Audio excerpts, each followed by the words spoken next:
ഇന്ന് നിനക്ക് ചുറ്റുമുള്ള ഈ നിശബ്ദത കണ്ട് നീ പേടിക്കേണ്ട. കാരണം വലിയ കൊടുങ്കാറ്റുകൾക്ക് മുമ്പ് പ്രകൃതി പോലും ഒന്ന് ശാന്തമാകാറുണ്ട്. ലോകം നിന്നെ അളക്കുന്നത് നിന്റെ നന്മ നോക്കിയല്ല, നിനക്ക് അവർക്ക് നൽകാൻ എന്തു വാല്യുണ്ട് എന്ന് നോക്കിയാണ്.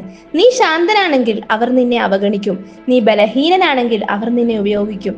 ഓർക്കുക, ബഹുമാനം ആരും നിനക്ക് വെള്ളിത്താലത്തിൽ വെച്ച് നീട്ടില്ല, അത് നീ പിടിച്ചെടുക്കണം. നീ എത്ര വലിയ നന്മമരമായാലും നിന്നെ തകർക്കാൻ നോക്കുന്നവർക്ക് നീ ഒരിക്കലും മതിയാകില്ല. അതുകൊണ്ട് എല്ലാവരെയും പ്രീണിപ്പിക്കാൻ നിൽക്കുന്ന ആ പഴയ സ്വഭാവം ഇന്ന് ഇവിടെ അവസാനിപ്പിക്കുക. പകരം നിനക്കായി ഒരു സാമ്രാജ്യം പണിയുക. നിന്നെ പുച്ഛിച്ചവർക്ക് മുന്നിൽ നിന്റെ വളർച്ച ഒരു അത്ഭുതമാവണം.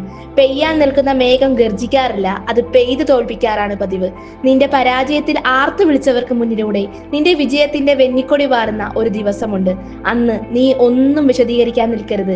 നിന്റെ നിശബ്ദത അവർക്കുള്ള ഉത്തരമാവട്ടെ, നിന്റെ വിജയം അവർക്കുള്ള ശിക്ഷയും. B silent, B focused, be dangerous. നിന്റെ വിജയം നീ വിളിച്ചു പറയണ്ട. നിന്റെ നിശബ്ദതയുടെ അർത്ഥം ലോകം തിരയുന്ന ഒരു കാലം വരും. അന്ന് അവർക്ക് മനസ്സിലാകും, നീ വെറും ഒരു കനലായിരുന്നില്ല, ഒരു വൻ കാടിനെ ആകെ വിഴുങ്ങാൻ പോകുന്ന കാട്ടുതീയായിരുന്നുവെന്ന്. That's it.